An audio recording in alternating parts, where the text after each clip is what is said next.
Next up, a tale of two very different parts of Puerto Rico. While tourists enjoy winter vacations in some areas, much of the southern coast is constantly being rocked by aftershocks, with more than 30 in the past 24 hours and 240 in the past week alone.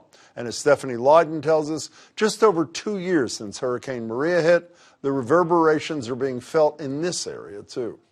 1,700 miles away from Puerto Rico, in the city of Brockton, Felicita Sepulveda Muñez keeps close tabs on the island where she grew up. Puerto Rico's still shaking. She was on the phone with her brother just over a week ago when he felt yet another tremor. You know, you get lightheaded, and he said, he had to sit down when he was talking to me because he felt like it's not stable. There have been more than 2,000 aftershocks since a series of earthquakes struck after Christmas, including a magnitude 6.4 on January 7th. Buildings were damaged, others collapsed. Among the hardest hit areas is the southern city of Ponce, where Sepulveda Muñez grew up and her mother still lives. How worried are you about your mom being there? I want to go back. I want to go get her. You want to get her and bring her here? Yes, but she don't want to. The fear of another earthquake is real. This teenager and her family have moved from their house to their yard. We have all our food here.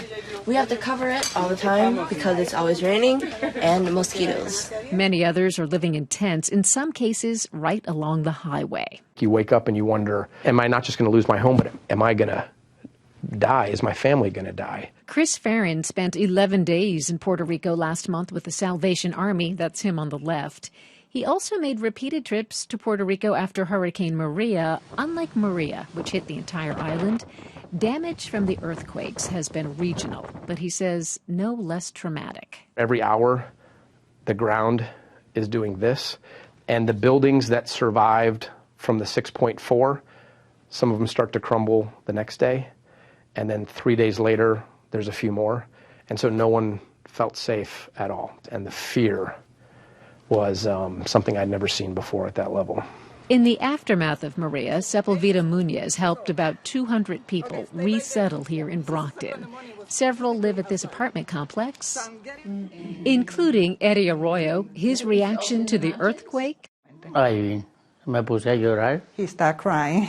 He says he's grateful to be here, but one day he hopes to return home. And he's not alone. Several families Sepulveda Muñez helped find housing in Brockton have returned to Puerto Rico once their homes were repaired. Now they've been hit again. I got a couple of people from Puerto Rico that was here. Now they want to come back. In the wake of Maria, Puerto Rico requested help relocating people off the island. That hasn't happened this time, and it will likely be more difficult to find refuge in Brockton after this latest devastation in Puerto Rico. Stephanie Leydon, WGBH News. The U.S. House has approved $5 billion in emergency aid for Puerto Rico, but there are concerns that President Trump would veto that bill because of concerns he's expressed about corruption among Puerto Rican elected officials.